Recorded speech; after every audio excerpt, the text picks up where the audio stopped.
Assalamualaikum warahmatullahi wabarakatuh. Bismillahirrahmanirrahim.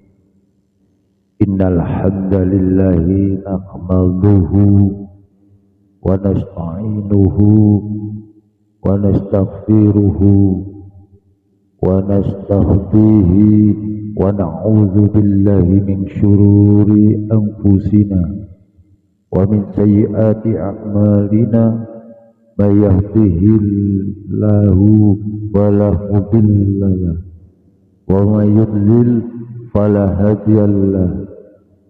Asyhadu an la ilaha illallah wa asyhadu anna Muhammadan abduhu wa rasuluh.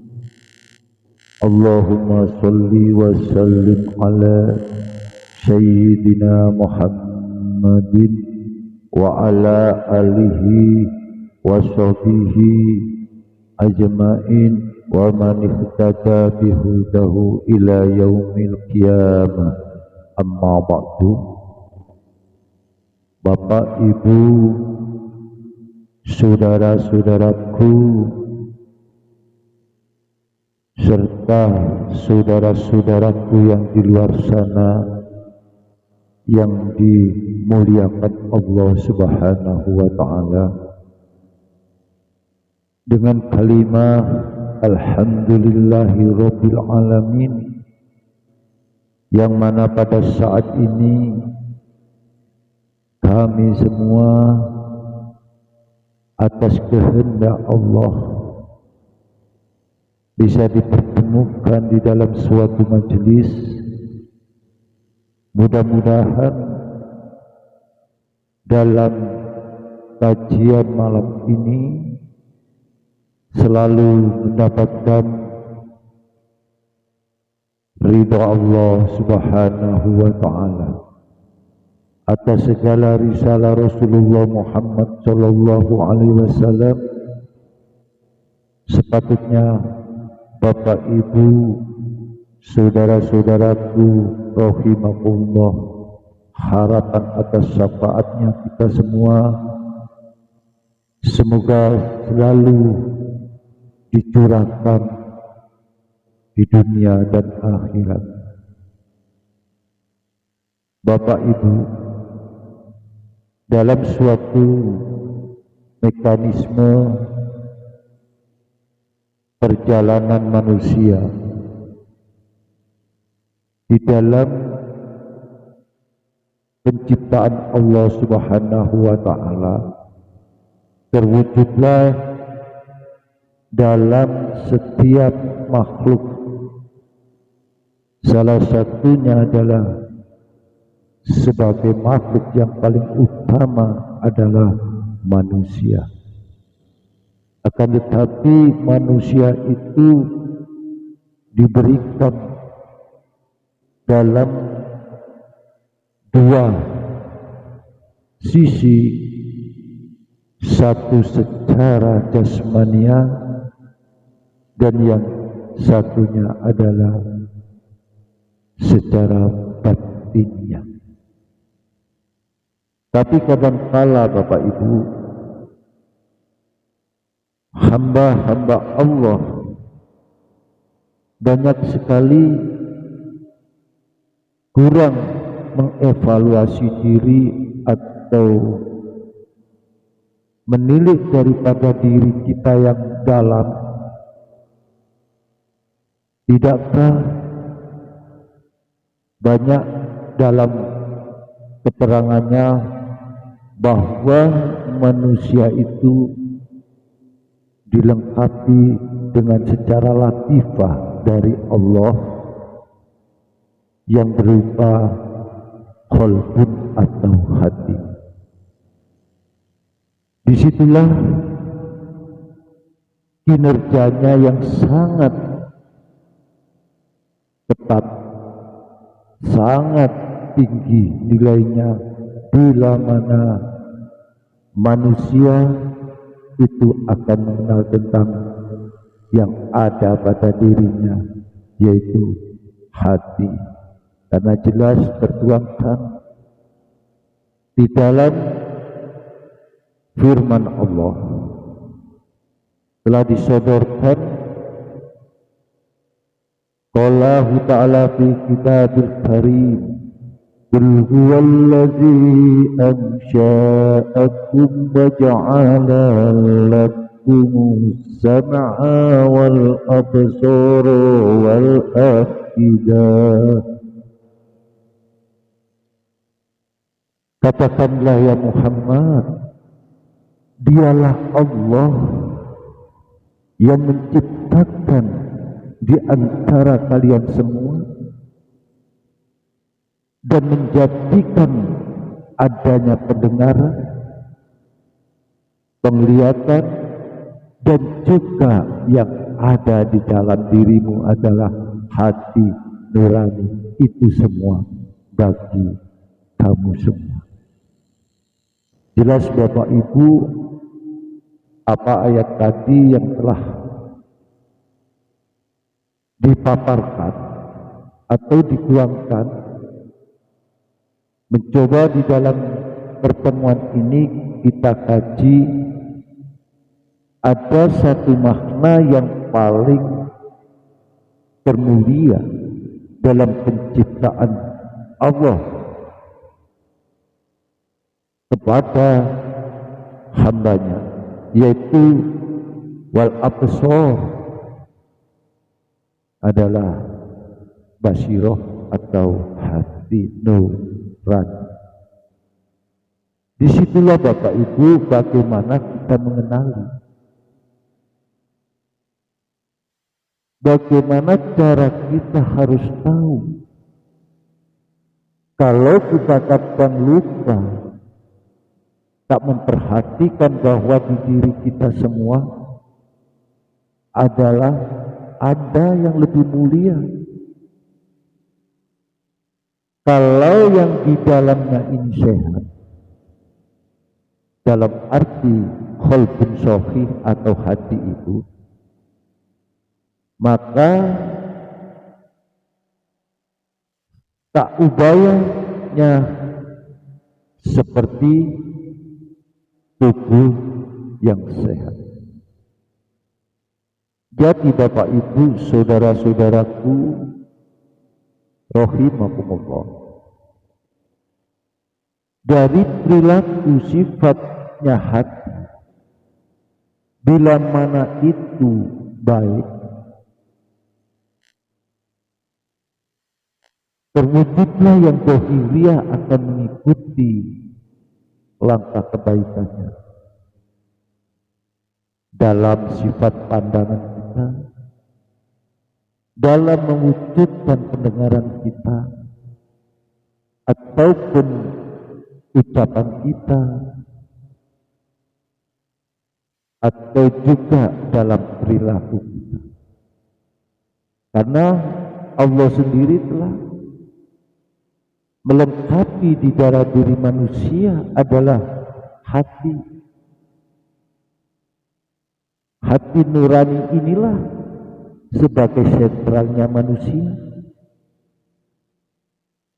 Karena di situ letaknya pandangan Allah kepada setiap hambanya.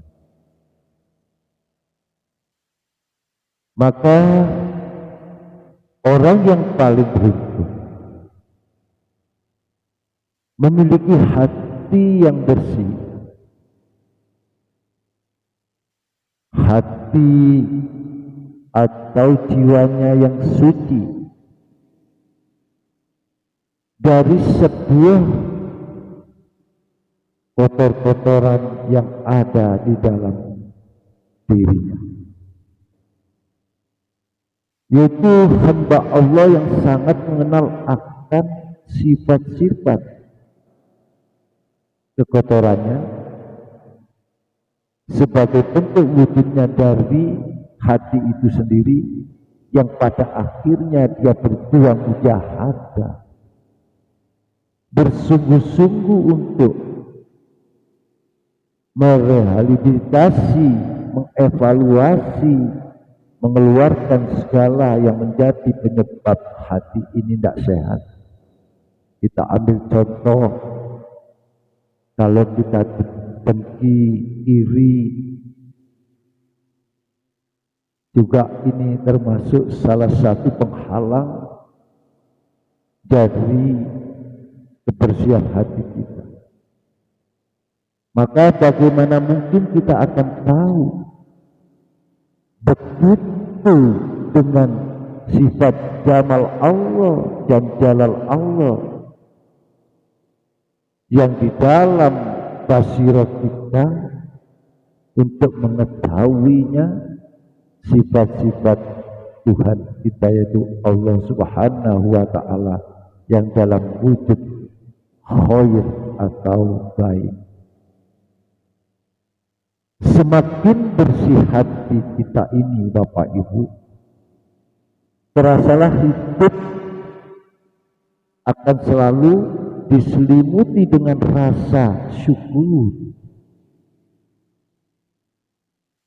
Kenapa kita katakan syukur? Karena hati qalbun mukmin, hati orang-orang yang percaya bahwa hati itu adalah pancaran nur ilahi sebagai tempat sentralnya. Allah melihat kepada setiap gerak-geriknya niat manusia, atau itu nanti niatnya menuju ke jalan yang menjadi maslahah, yang menjadi baik, atau sebaliknya kepada jalan yang menjadi penistaan diri. Disitulah akhirnya timbul suatu rasa syukur yang sangat dalam. La in syakartum la'azidannakum. Bila kita benar akan mensyukuri, melihat kondisi kalbu kita, sudah sadarkah kita bahwa yang sebenarnya Allah lihat setiap saat, setiap detik, setiap menit, setiap gerak langkah kita, apa yang kita lakukan di dalam hati ini, selalu Allah mengawasi.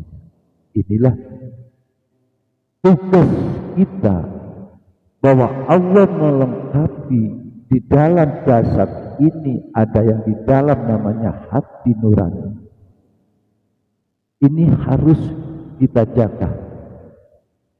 Jangan sampai kita terjebak oleh syahwat-syahwat hawa nafsu yang kuat di dalam diri kita, akhirnya melupakan kepada yang paling termulia di dalam diri kita adalah hati nurani itu.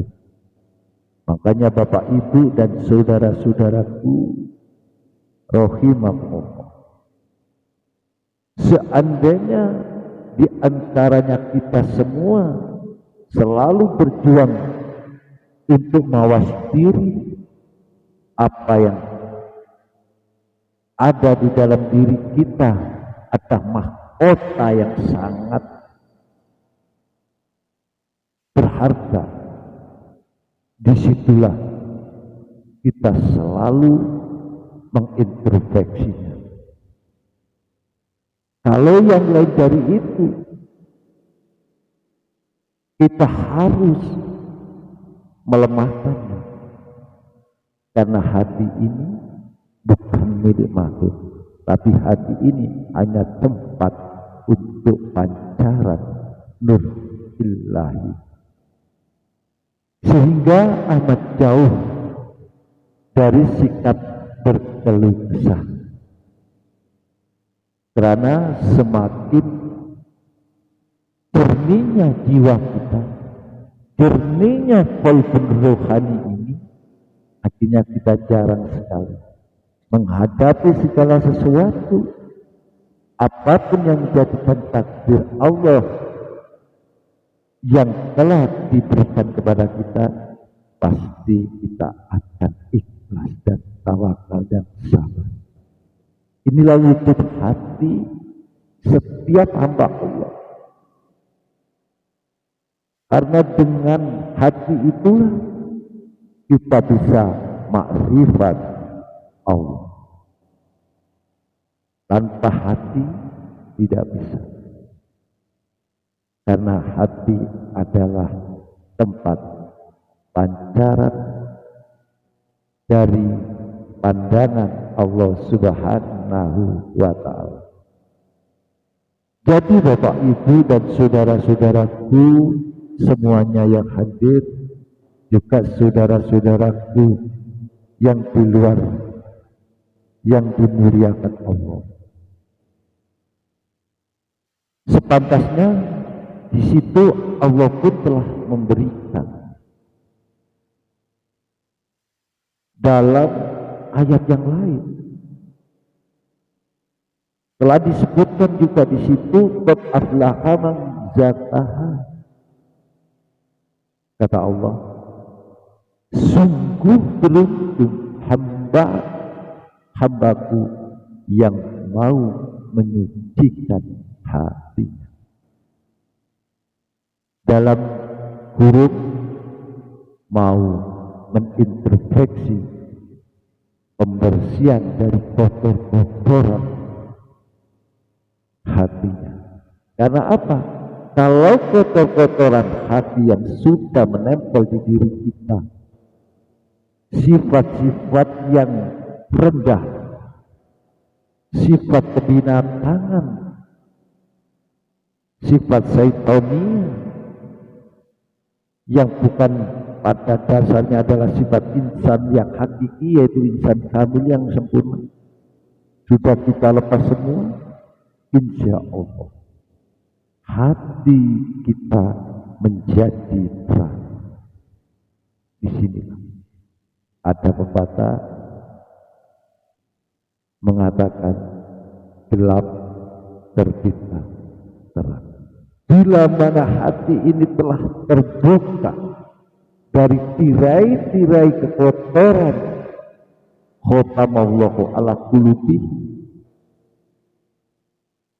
Padahal bila mana hati ini telah terkunci mati, tapi kita berusaha mau mengevaluasi terus dan mengintrospeksi, selalu melihat ke dalam betapa mahkota yang sangat mulia itu, akhirnya terbukalah dari tutupan itu.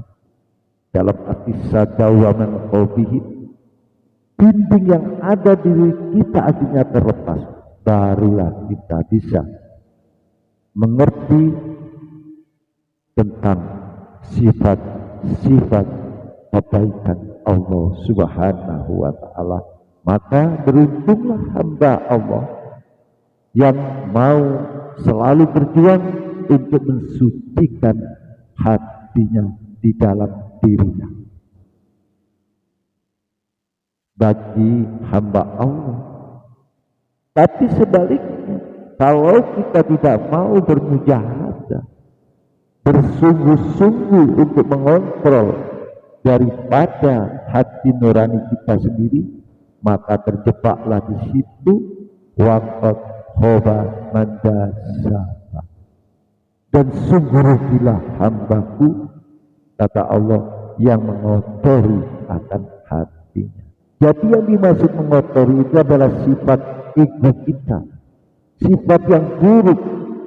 Contoh aja dah, kadang kala kita sesama teman, sesama saudara dikatain yang gak enak, kita tanam dengki, kita tanam dendam di dalam hati kita, dan ini tidak ada untungnya, karena akan menambah kegelapan hati kita. Disitulah pentingnya hati ini diletakkan, ditaruh di dalam diri manusia, supaya dia bisa melihat dengan mata batin itu. Kalau hanya sekedar mata kepala ini tidak bisa. Karena mengerti, mengenal, memahami tentang Allah adalah dengan mata batin kita, yaitulah yang secara latifah. Disitulah Bapak Ibu, jangan sampai kita jadi rugi, kata Allah. Janganlah engkau menjadi seorang yang rugi. Bagaimana orang yang tidak rugi? Maka diajarkan oleh Allah Subhanahu wa Ta'ala selalu untuk ingat kepadanya. Zikrullah katsiran. Ingat engkau kepadaku sebanyak-banyaknya. Dalam arti sebanyak-banyaknya ini adalah tidak ada batas waktu. Jadi selalu 24 jam. Disitulah manahnya, karena Allah dengan segala kasih sayangnya kita disuruh selalu berlindung, selalu menyebut akan kemuliaan asma Allah, baru kita hati bisa terasa damai, berasa bahagia, karena kita selalu mengontrol dari sikap kepribadian kita, perilaku kita. Coba kita renungi yang lebih dalam. Inilah pembedanya antara makhluk Allah, manusia dengan jin, manusia dengan malaikat, manusia dengan binatang.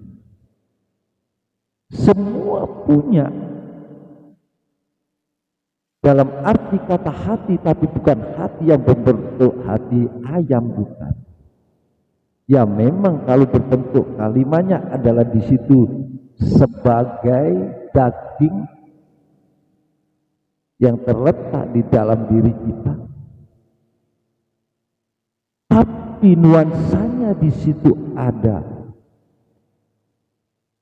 Timbullah di dalam dikatakan qalbun, hati ini adalah wujudnya akhlak. Jadi bukan secara pikiran, tapi akhlak itu terletak di dalam jiwa kita. Begitu Bapak Ibu saudara-saudaraku. Makanya kalau kita sudah memahami akan segala apa yang sangat termulia di dalam diri kita, marilah kita bersama-sama saling meningkatkan kualitas dan kuantitas pengintrospeksian diri dari sifat-sifat yang sangat membuat kita kepada jurang kenistaan, jurang yang paling rendah. Kita belajar selalu untuk membina dan membimbing hati ini agar menjadi suatu perjalanan di dalam hati kita, menunjukkan, mewujudkan sebagai akhlakul karimah di dalam setiap langkah, setiap gerak, situasi, kondisi dimanapun kita berada. Pasti kalau tertanam hati ini selalu berkontrol, selalu mengingat dan selalu bersandar kepada Allah dan selalu mengoreksi pada hati diri kita sendiri, insya Allah kita bertemu kepada saudara walaupun itu berlainan suku, walaupun itu berlainan agama, pasti kita menyadari bahwa dia adalah saudara. Ini menunjukkan kata Allah, aku ciptakan kamu dari yang satu berkembang biak. Ini adalah untuk saling mengenal antara satu sama lain, bukan saling untuk bermusuhan, tapi saling membentuk persaudaraan dengan rasa kasih sayang. Bapak Ibu saudara-saudaraku yang dirahmati Allah Subhanahu wa Ta'ala, disitulah kemuliaannya hati yang telah ditanamkan, diletakkan di dalam diri kita. Akhirnya kita selalu mendekat kepada Allah, selalu kita mengerti tentang Allah, dan selalu mentaati apa yang menjadi aturan Allah dalam perintah dan larangan. Dikarenakan kalau kita sudah menyadari bahwa semua yang ada berupa apapun yang kita miliki, umpamanya semua itu pada hakikatnya adalah hanya titipan Allah Subhanahu wa Ta'ala semata. Bapak Ibu, saudara-saudaraku yang dimuliakan Allah, bagi orang yang hatinya telah mau untuk pembersihan dari kotor-kotorannya, semua itu tidak kalah terasa nikmatnya. Kalau kita terasa hati kita damai, hati kita tentram, di situ muncul kenikmatan yang sangat dalam. Dengan kesadaran yang tinggi akhirnya kita berpola pikir, setiap tindak tanduk, setiap langkah kita, secara sepak terjang kita dalam bermuamalah dan beribadah secara lahir dan batin, di situ menemukan titik yang paling krismas, yaitu adalah kenikmatan. Walaupun umpamanya ujian dan suatu persoalan yang selalu menimpa kepada diri kita semua, justru kalau hati ini sudah benar-benar bersih, akan membuatnya kian merasakan indahnya hidup ini. Jadi karena dengan hati yang tulus, hati yang mau pembersihan diri, hati yang murni, dengan cermin yang begitu nur yang keluar di dalam ainul basirah kita, akhirnya timbul di situ mengerti akan apa tujuan hidup ini dan merasa yakin bahwa suatu masalah atau bentuk problematika dalam wujud ujian atau cobaan adalah salah satu perangkat bentuk kasih sayang Allah Subhanahu wa Ta'ala yang ditakdirkan kepada kita supaya kita bisa berpikir secara pola pikir kita. Tapi kalau pikiran akal yang kita pakai mungkin kita bisa tak sampai, tapi kalau akal hati yang berpikir, kita akan bisa menerjemahkan. Disitulah makanya setiap manusia melakukan suatu usaha dan ikhtiar dalam arti mujahadah dan riyadhah, sampai siang dan malam selalu dia mengintrospeksi diri dengan segala cara untuk pendekatan diri, untuk pembersihan hati. Di situ Allah pun telah tuangkan dalam penyodoran firman-Nya. Allah adalah sifat yang Rahman Rahim, maka Allah sebutkan la yukallifullahu nafsan illa wus'aha. Allah tidak membebani seseorang melainkan sesuai dengan kadar kesanggupannya. Inilah Bapak Ibu, betapa kasih sayangnya Allah kepada hamba-Nya. Seandainya kita tidak mungkin, seandainya kita dibebani, umpama kita ini pakai gotong yang kita angkat ini, kekuatan kita hanya ibarat kata 10 kilo kita tenteng, dah. Tapi kita hawa nafsu, keinginan, dorongan yang kuat ingin mengangkat 1 kintal, mungkinkah ini dalam keadaan terpaksa? Pasti kita dengan jerih payah mengangkatnya karena kekuatan kadar kemampuan kita hanya sebatas 10 kilo. Dan di situ kita baru mau ingin mengangkat yang 1 kuintal, nonsense ini pasti kita tidak akan melakukan kekuatan itu. Disinilah banyaknya angan-angan kita, bukannya tidak boleh, tapi Allah sudah menetapkan, Allah sudah mentakdirkan. Dengan Allah tidak membebani kepada semua hamba Allah, melainkan sesuai dengan kesanggupannya.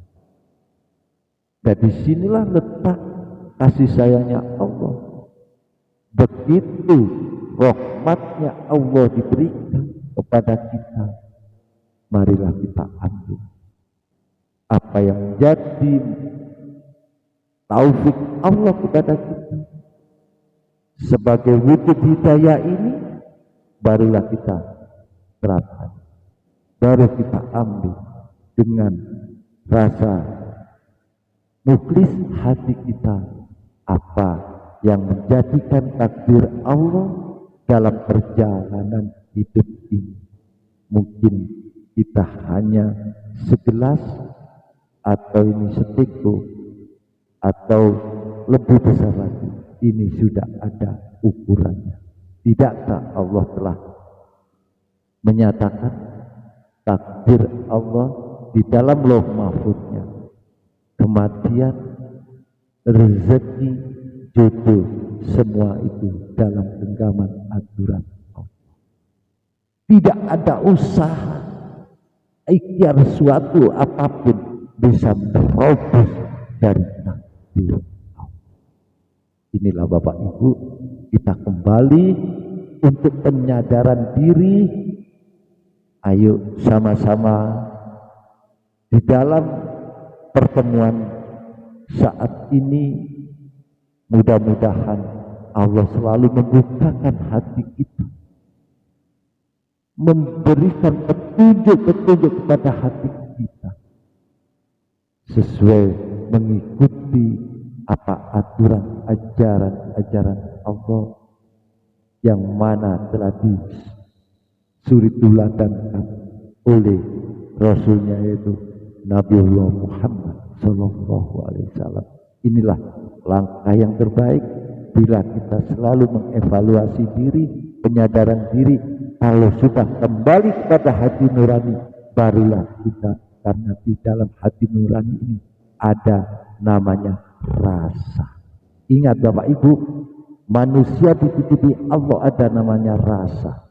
Rasa itulah bisa kita menerjemahkan dalam kehidupan ini. Baik dan buruknya kita akan tahu. Bila mana kita berbuat di dalam hati kita kotor, maka Allah pun akan mencatatnya. Bila berbuat di hati kita baik, maka Allah pun akan mencatatnya. Ingat Bapak Ibu, kita saling mengingatkan, karena saudara yang baik adalah mau menerima dan saling mau mengingatkan, karena inilah wujud dari Allah, karena kita adalah sama dalam satu, dalam saudara. Disitulah jangan bosan-bosan Bapak Ibu dan saudara-saudara.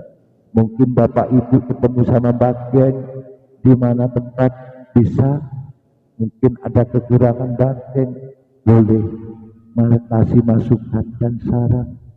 Saya sangat menerima, karena tidak ada jadi orang baik umpamanya kalau tidak ada yang jelek. Tidak ada orang kaya kalau tidak ada yang miskin.